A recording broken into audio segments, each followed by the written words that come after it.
Antes da gente começar a aula de hoje, né, que é um pouquinho mais curta, pelo fato da gente ver apenas aí a lista, né, dos equipamentos de proteção e a fazer uma diferenciação aí das falhas humanas, a gente vai fazer primeiro uma pincelada aí da aula de ontem pra gente, né, relembrar sobre o que a gente estava falando, tá?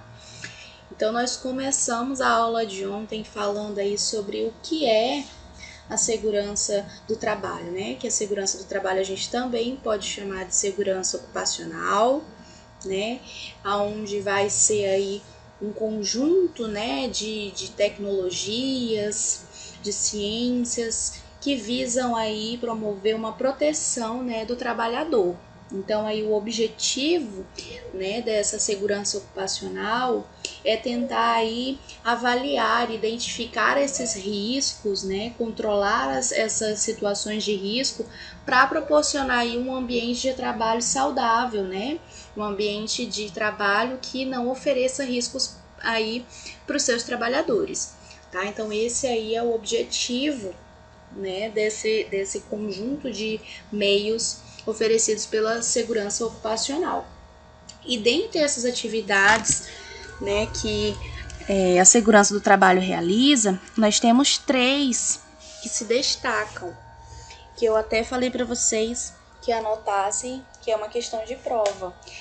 Dentre elas, né, são essas 3 aí que tá na tela para vocês, que é a prevenção de acidentes, a promoção da saúde e a prevenção de incêndios, né? E o que a gente focou, né, a questão de prevenção de incêndios, que foi o que a gente falou ontem bastante sobre o fogo, né? A gente falou sobre as noções de fogo, viu que o fogo é um fenômeno químico, né, que nada mais é do que liberação de luz e calor formado pelo que a gente chama de triângulo do fogo. Então a gente tem aí uma equação, né, onde nós temos 3 elementos, que eu sei que se faltar um, eu não tenho fogo, tá? Então eu tenho o combustível, o calor e o oxigênio, que para eu ter fogo eu preciso desses 3 elementos unidos, tá? Então o combustível é aquele que eu vou propagar o fogo, pode ser qualquer material que me ofereça isso, né? Podendo ser madeira, material lenhoso, solvente, papel, carvão. O calor ou temperatura, né? Que isso aí vai dar início ao incêndio, vai, né, favorecer aí para que esse fogo se mantenha. E o oxigênio, né? Que vai, né, desencadear as chamas, que a gente falou bastante ontem sobre algumas situações aí, o que a gente deve fazer, né?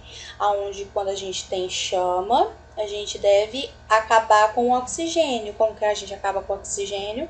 Abafando, né? O método que a gente consegue.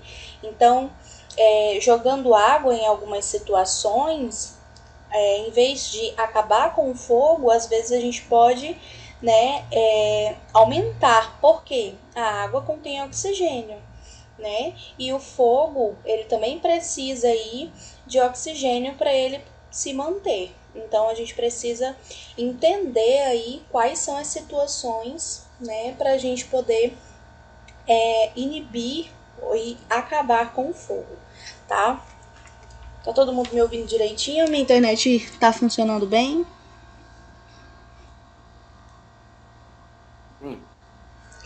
Estamos ouvindo sim, professora. Ok. Então, com isso, se a gente sabe que o fogo aí é um material, né, que ele precisa se propagar, ele pode aí se manter, a gente pode dizer assim, entre aspas, vivo. Ele também tem como passar de um material para o outro, né? Então ele tem como se propagar. E a gente tem maneiras desse fogo se propagar, que foi o que a gente viu ontem, né? Essas maneiras de propagação do fogo. Então ele tem como se propagar aí por condução, por contato direto, convecção e radiação, né? Ele propaga-se aí por condução, né? Quando ele está em contato aí entre corpos, né? Condução e contato direto, eles estão aí bem próximos o conceito um do outro, tá? propaga-se por convecção. Quando o ar quente do incêndio, né, ele vai se deslocar e provocar incêndio. Como eu dei o exemplo das árvores, né, quando está tendo um incêndio na terra, né, no chão, só que o ar sobe, o ar quente, e as folhas secas nas árvores lá em cima aquecem de tal forma que acabam pegando fogo também, né? Então elas acabam aí pegando fogo através da convecção, tá? E a gente tem também a propagação do fogo por irradiação, que eu dei o exemplo ontem, né, da questão da lupa, né, com o sol, daqueles experimentos e tudo mais. E se o fogo se propaga, ele tem que ter também o seu processo de extinção, ele tem que acabar, né? E a gente viu ontem os processos de extinção do fogo: por dispersão, abafamento, arrefecimento e inibição. Dispersão a gente também pode comparar com a separação, né, dos materiais que estão aí queimando. Abafamento, que é aí a redução do oxigênio que está sendo necessário lá para a combustão. O arrefecimento, que vai ser aí a diminuição da temperatura. E a inibição, que vai impedir a formação das chamas, né? E a gente viu também aí como que vai ocorrer aí esse processo de extinção do fogo. Eu falei para vocês que a água, né, é o componente aí universal, né, a substância universal que é a mais conhecida e mais utilizada para inibir o fogo, né? Só que, como eu falei para vocês ontem, a água é a mais utilizada e mais indicada para inibir o fogo, né? Em casos de incêndio florestal, incêndio em ambientes abertos, tá? Para ambientes fechados, né, em casas, empresas, a gente tem as outras formas, né, de extinguir o fogo. Então a gente tem aí espuma, anidrido carbônico, halons, que são, né, substâncias que estão contidas aí nos extintores. Tá? Então a gente tem as espumas, a gente tem vários tipos de extintor, então a gente tem que prestar atenção nisso daí também, tá? A espuma atua aí por arrefecimento, né, que é a diminuição da temperatura. Os halons é o produto químico, né, aquele pó que vai provocar aí a combustão, a questão de inibir a formação das chamas, né, da combustão das chamas. E tudo isso são substâncias químicas que estão dentro lá dos cilindros, né, dos extintores. E é por isso que é importante a gente ter disponível de fácil acesso os extintores, né? A gente sempre tem nas clínicas, nos prédios, principalmente em locais fechados que tem o risco de incêndio, sempre tem que ter o extintor e tem que estar num local de fácil acesso. Não sei se vocês prestam atenção que no chão tem uma marcação que não pode ter nada embaixo dos extintores, né? Para que quando, se porventura aconteça um incêndio e a pessoa vá retirar o extintor que está lá na parede, se tiver um sofá embaixo, né? Geralmente nas clínicas tem aqueles porta-revistas. Eu já vi algumas clínicas que no local onde embaixo, né, do extintor, que é para estar livre, tem porta-revista, então não pode, tá? A área onde está o extintor ali tem que estar livre para que caso aconteça uma emergência, ele esteja em fácil acesso, tá? E ontem a gente viu também a questão de avaliar o fogo para a gente poder agir, né? Que a gente tem 3 fases de avaliação. Quais são elas? Analisar, né? Eu vou observar aí aquilo que eu vejo, aonde que tá a fumaça, da onde vem, onde provavelmente está pegando fogo, né? A segunda aí eu vou traçar uma linha de ação, né, para eu controlar o fogo, como que eu posso fazer para controlar, tá? E a terceira fase é onde eu vou instruir as pessoas que têm próximas de mim aí pra gente, né, agir, tá bom? Então são as 3 fases da avaliação do fogo. Depois que eu passo por essas 3 fases de avaliação do fogo, né, eu vou aí estar seguro de que essa minha linha de ação que eu formei e essas instruções que eu passei, elas estão corretas e se elas vão ser seguras, né? Então eu vou avaliar aí o comportamento do fogo, eu vou avaliar a questão para onde que o fogo está caminhando, se eu tenho obstáculos, se as pessoas estão seguras em tentar controlar o fogo até o socorro chegar, né? Quais os recursos que a gente tem disponível para tentar inibir esse fogo, né? Tudo isso são medidas que a gente tem que tomar após a avaliação do fogo, tá? Então lembrando aí, tá de boa?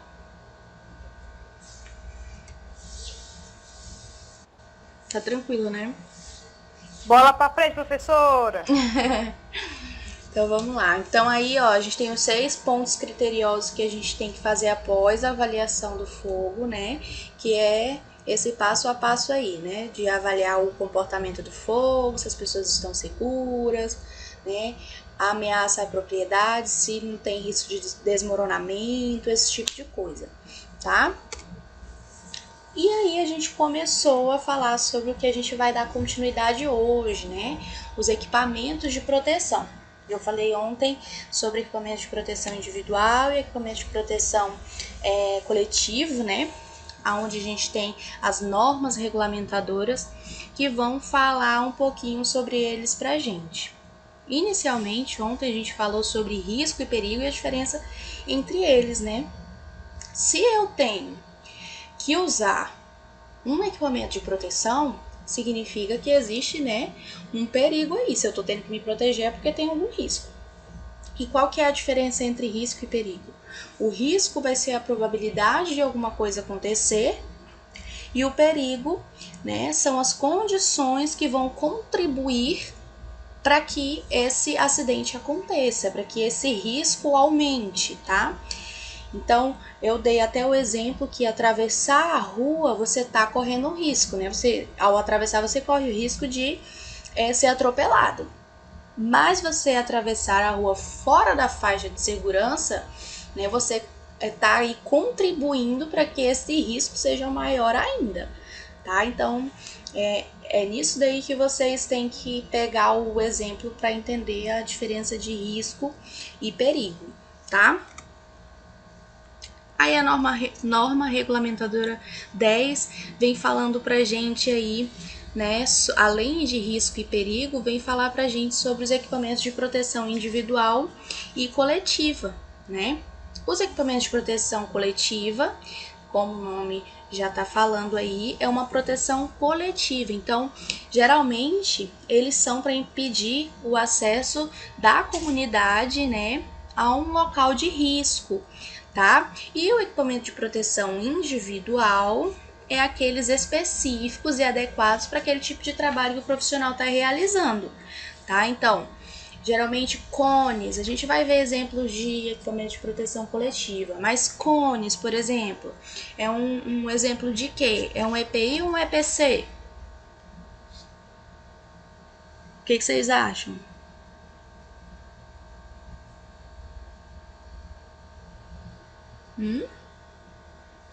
Ninguém. Bora, gente, interajam comigo. PC. É porque Tava no trânsito. É isso mesmo. Olha, o equipamento de proteção coletiva, ele pode não ser necessariamente um equipamento, tá? Ele pode ser aí uma medida de proteção, né? Então a gente pode citar aí uma cerca em volta de uma máquina, né? Um exemplo aí de proteção coletiva, tá? O sentido dessa cerca em volta de uma máquina aí é impedir o acesso das pessoas não autorizadas, que não conhecem o risco que estão correndo, né? Não capacitadas, para elas não correrem nenhum risco, né? Para proteger essas pessoas, protegerem a vida delas. Então a cerca está sendo considerada como um equipamento de proteção coletiva. Ela aí não é um equipamento, mas aí é uma medida de proteção. Então acaba sendo um EPC, tá? Uma medida de proteção. E o EPI é um equipamento que deve ser utilizado aí pelo operador, né, pelo profissional que está realizando aquele trabalho, tá? Aí a gente viu ontem, por último aqui, ó, sobre as funções aí, né, na verdade, assim, os deveres que cada um tem, né?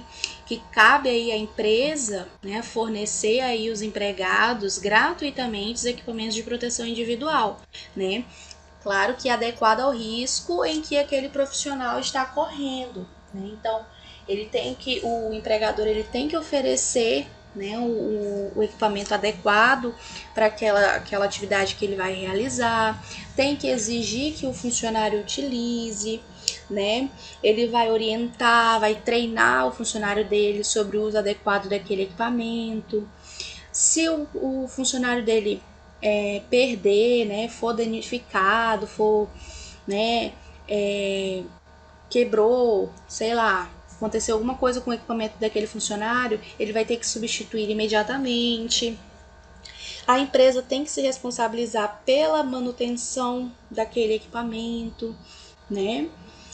Se a empresa, né, vê que tem alguma irregularidade naqueles equipamentos aí, é função dela, né, tomar providências cabíveis, tá? Então, cabe ao empregado aí, quanto ao empregador aí, cuidar, né, dos equipamentos de proteção individual e oferecer aí todos os recursos para o seu funcionário. Mas cabe aí ao empregado, né, ao funcionário, utilizar, né, esses equipamentos, né, para a finalidade que ele é destinado, tá? Ser responsável, conservar, né, guardar aí direitinho. Se acontecer alguma coisa, se tornar aquele equipamento impróprio para uso, ele tem que comunicar ao seu chefe, ao empregador, né? Então é uma via de mão dupla, né? Todo mundo tem que estar fazendo aí o seu trabalho, né? Então todo mundo tem que fazendo a sua parte, dá tudo certo, tá? Aí hoje a gente vem vendo aí uma lista de equipamentos, né, de proteção individual que a gente tem para o corpo inteiro, tá? Então, primeiramente a gente tem equipamentos para proteção da cabeça. Para proteção da cabeça a gente tem primeira coisa que a gente vem na cabeça é quando a gente fala em equipamentos para proteger a cabeça. Para mim vem capacete, né?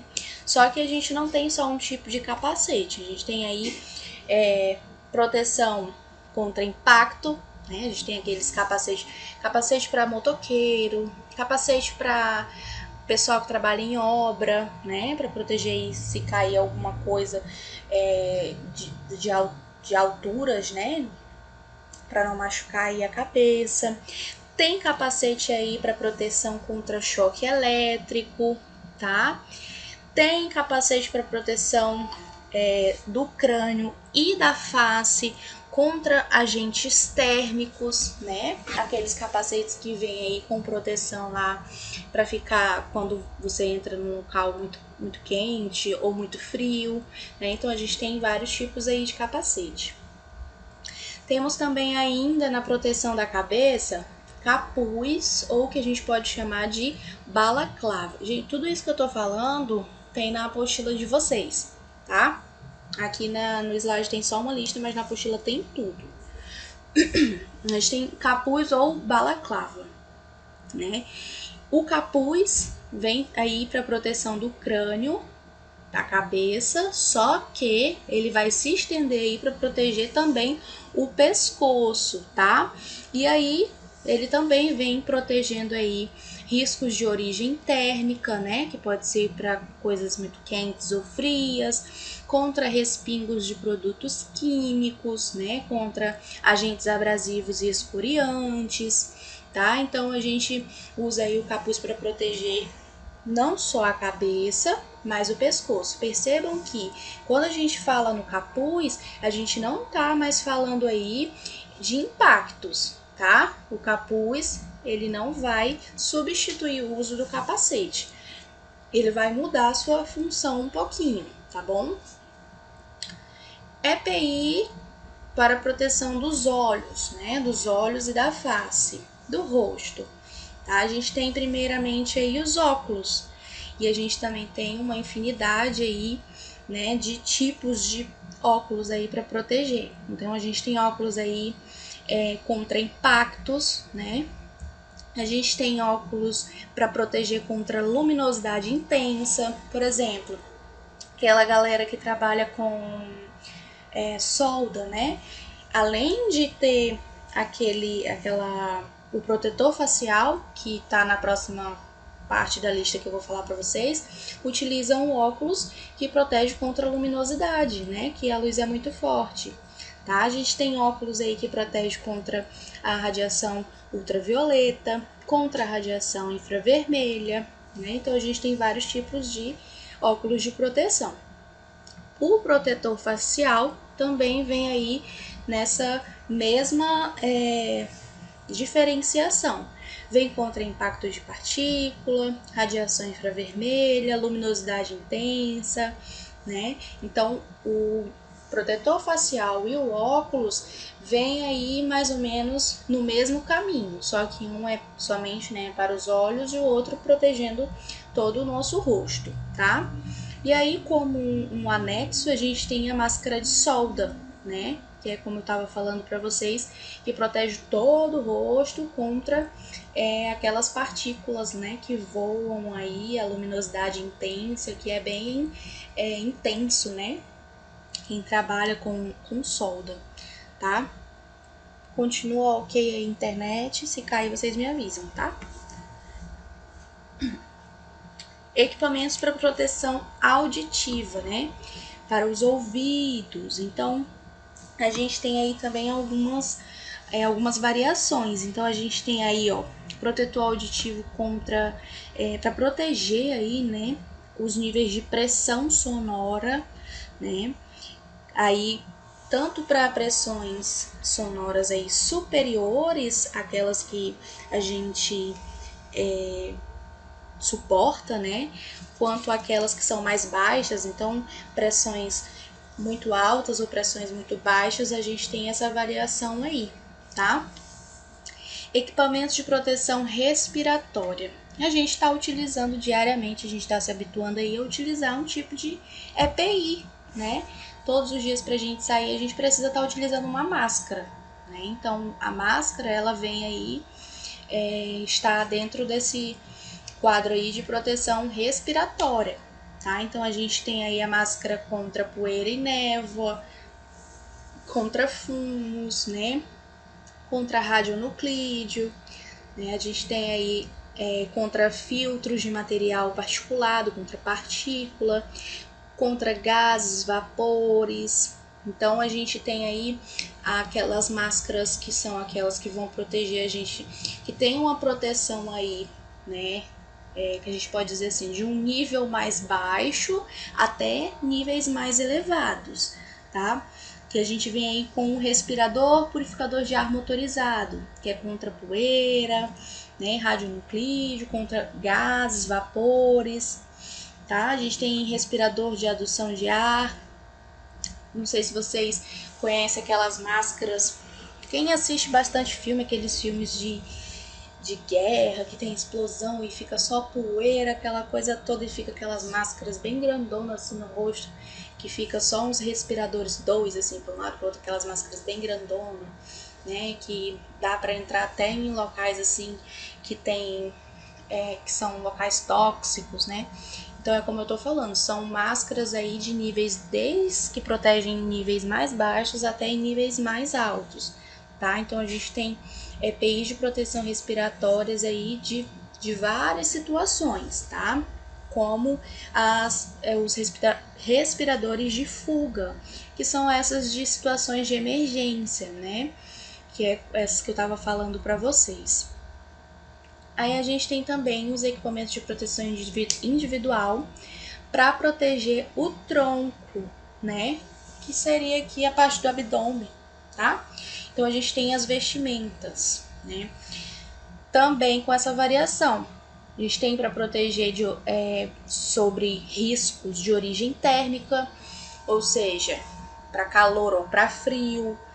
Tem para proteger de origem mecânica, né, de impacto contra partículas, né, para proteger de riscos de origem químico, né, para caso caia algum produto químico, para origem radioativa, como por exemplo os aventais de chumbo, para a gente não absorver radiação, né, riscos de origem meteorológica, para quem vai mexer com água, né? Então o avental, até aquele avental que a galera que trabalha em lavanderia, por exemplo, que utiliza para não molhar a roupa, é considerado um equipamento de proteção individual. Tá ali que é para você não molhar a sua roupa, não entrar em contato com nenhum tipo de substância, né? Nenhum sabão, nem nada, tá? Galera que trabalha com o que eu estava falando para vocês ontem, nas câmaras frias dos frigoríficos, né, que utilizam aquelas capas assim bem revertidas, né, para esquentar e tudo mais. Equipamento de proteção para o tronco, né, para proteger aí de riscos de origem térmica, né, para temperaturas muito baixas, tá? E a gente tem também nessa variação aí os coletes à prova de bala, né? Para os vigilantes, policiais, as pessoas que trabalham aí portando arma de fogo, tá bom? O dos membros superiores, a gente tem aí essa expansão. Além de proteger o tronco, a gente está falando também de proteção, né, dos braços e até as mãos, né?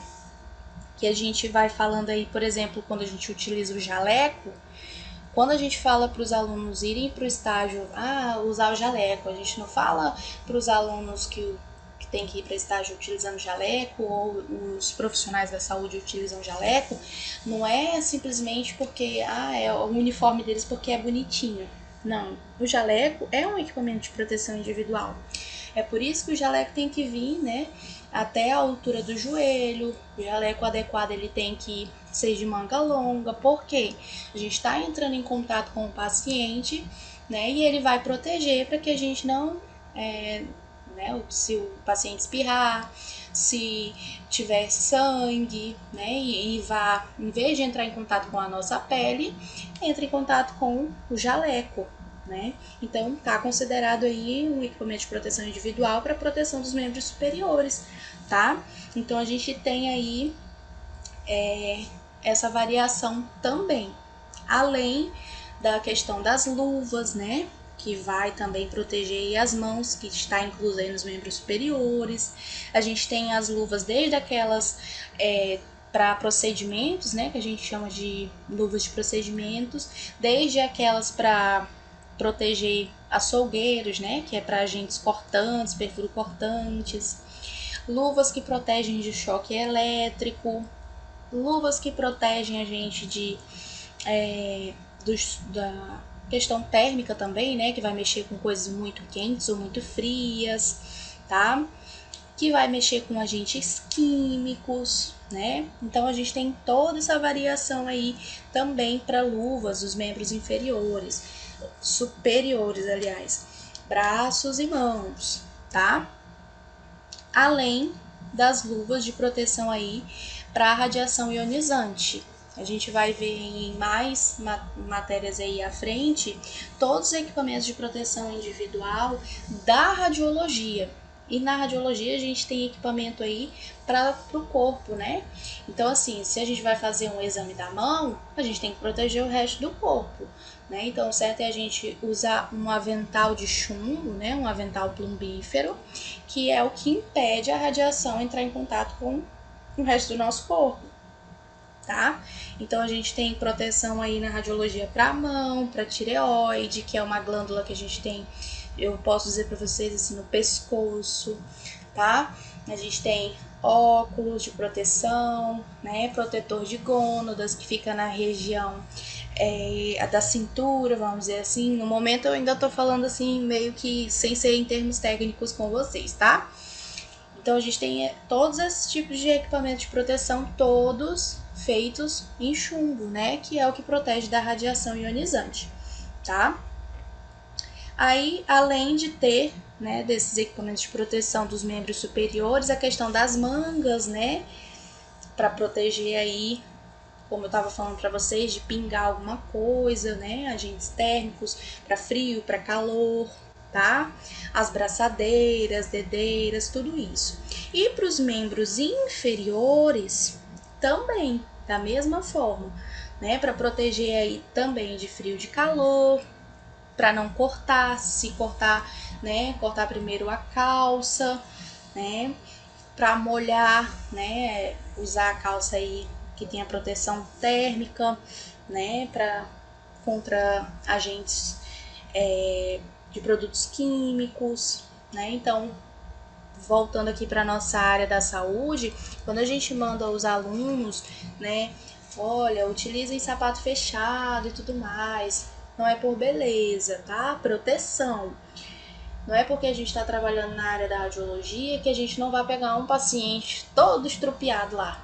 O paciente chega todo rasgado lá para fazer um raio-x, sofreu um acidente, e aí você vai entrar em contato com o paciente e você tá com um cortezinho lá na mão.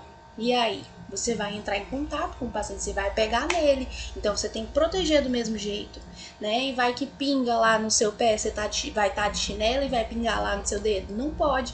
Então tem que estar de sapato fechado, de calça, né? Sempre que a gente for entrar em contato com o paciente, tem que estar de luvas de procedimento, sempre tem que estar usando máscara, né? O paciente falar perto de você para você não respirar, né? Gotículas, principalmente no momento que a gente está vivendo aí por questão do Covid, é muito importante a gente estar atento à questão dos equipamentos de proteção individual, tá? E a gente tem os equipamentos de proteção do corpo inteiro, que a gente tem aí como exemplo os macacões, né? Que são aqueles a gente tem mais aí aqueles contra agente térmico, contra respingos de produtos químicos e para quem trabalha aí com água, tá?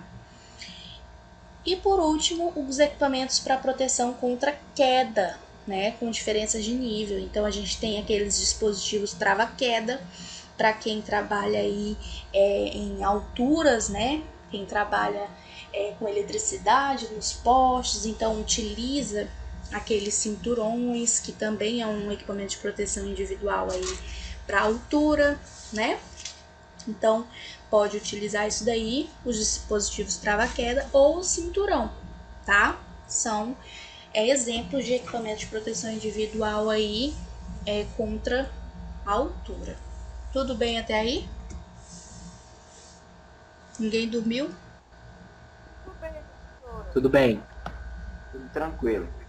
Beleza. Tudo certo. Estamos quase lá. Ninguém dorme, não. Então, agora a gente vai falar um pouquinho sobre os acidentes de trabalho, né? Qualquer acidente que acontece no local de trabalho, né? Ou no caminho de casa para o trabalho ou do trabalho para casa, que tenha ou não tenha vítima, né? É uma condição aí de acidente de trabalho. O Ministério do Trabalho impõe aí como acidente de trabalho. Então, se você está indo trabalhar, você ainda não está no seu local de trabalho, mas você está a caminho do seu trabalho, é considerado aí como um acidente de trabalho. Ou você está saindo do seu trabalho e indo para a sua casa, você bate o carro ou acontece alguma coisa, é um acidente de trabalho. É considerado acidente de trabalho, tá?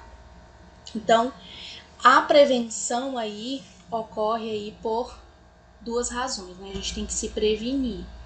Então, isso ocorre por duas razões, vamos dizer assim. Condição insegura no ambiente de trabalho, esses acidentes vão acontecer por conta de condição insegura no ambiente de trabalho ou por atos inseguros, que a gente também pode chamar de falhas humanas, tá? As condições inseguras no ambiente de trabalho vai ser aí a falta de cuidado, né, que a gente precisa ter para um bom andamento no nosso trabalho, né? Como, por exemplo, deixar sujeira, vazamentos, instalação elétrica mal feita, com fio desencapado, né? Corrimão, né, mal caindo, produto tóxico mal armazenado, né? Então, tudo isso aí é condição insegura no ambiente de trabalho e pode desencadear aí um acidente de trabalho. Quando a gente observa aí que pode acontecer esse tipo de acidente no nosso ambiente de trabalho, a gente tem que levar isso daí para o responsável da nossa empresa, né? Para que eles tomem as providências para evitar possíveis acidentes. Na nossa última aula de conteúdo, a gente vai falar sobre quem que é o responsável para ficar avaliando esse ambiente de trabalho, né, para estar monitorando aí, cuidando, né, para ver, tomar as atitudes necessárias para que o ambiente de trabalho seja sempre seguro, tá? São as pessoas que fazem parte da CIPA, tá? Comissão Interna de Prevenção de Acidentes. E os atos inseguros ou falhas humanas são as falhas que são cometidas quando a gente executa um trabalho, tá? E as falhas humanas, elas vão se dividir em 3 tipos, tá? Nós temos 3 tipos de falhas humanas. Com certeza vocês já ouviram falar nesses nomes que tá aí na tela para vocês. Negligência, incompetência ou imperícia. Mas cada uma delas tem uma diferenciação, tá? E é isso que a gente vai ver hoje. Vai terminar a nossa aula hoje falando da diferença entre negligência, incompetência e imperícia, tá? A negligência é quando ocorre aí a falta de atenção, né? E tem o uso de um equipamento inadequado na realização do seu serviço. Como, por exemplo, quando você acende um cigarro num local onde existe material inflamável. Isso é negligência, isso é falta de atenção, né? A incompetência é falta de conhecimento, né? A incompetência é quando você não conhece sobre determinado assunto, né, e faz lá o serviço. Então, se você vai tentar consertar uma instalação elétrica, se você não sabe nem trocar uma lâmpada, você está cometendo aí uma falha humana que está dentro da incompetência. Você não conhece e está lá fazendo. Isso é incompetência, tá? E a imperícia é você não tá fazendo o seu trabalho da maneira correta, sendo que você sabe fazer, né? Você está habilitado para fazer aquele trabalho, você estudou, você sabe como é para fazer, mas sei lá, por preguiça, por não querer, por falta de vontade, né? Você não está fazendo de maneira correta, né? Como, por exemplo, um jardineiro, que tá até esse exemplo lá na apostila de vocês, um jardineiro trabalhando nas suas plantas, né, utilizando fertilizantes, sabe que é um produto tóxico, que tem que ser armazenado em local adequado, ele tem conhecimento daquilo, mas ele deixa aberto lá do lado dos cachorrinhos que estão passando lá no jardim. Então ele está agindo com imperícia, ele conhece, ele sabe do perigo, ele sabe que está errado, mas ele está fazendo aquilo de maneira, né, inadequada, tá? Então essa é a pequena diferença aí entre a negligência, incompetência e a imperícia. Tudo bem? Ok. Então amanhã a gente vai continuar a nossa aula falando aí sobre a classificação dos riscos ambientais e os fatores de risco. A gente vai falar aí sobre risco químico, físico, biológico e falar um pouquinho sobre prevenção de acidente aí em outros locais, né? Falar sobre segurança do trabalho também, sobre doença ocupacional, doença do trabalho, tá? A gente vai dar continuidade amanhã. Acredito que eu consiga amanhã de manhã ou período da tarde, mais ou menos, já enviar a aula de hoje, tá? Já deixo disponível amanhã de manhã pro rapaz. E aí eu acho que eu já consigo enviar para vocês a aula de hoje para quem não conseguiu entrar, tá bom? Aí sexta-feira, dia 9, eu vou passar uma atividade para vocês, né? Uma lista de exercícios contendo questões desses assuntos que a gente tá vendo durante essa semana, tá bom?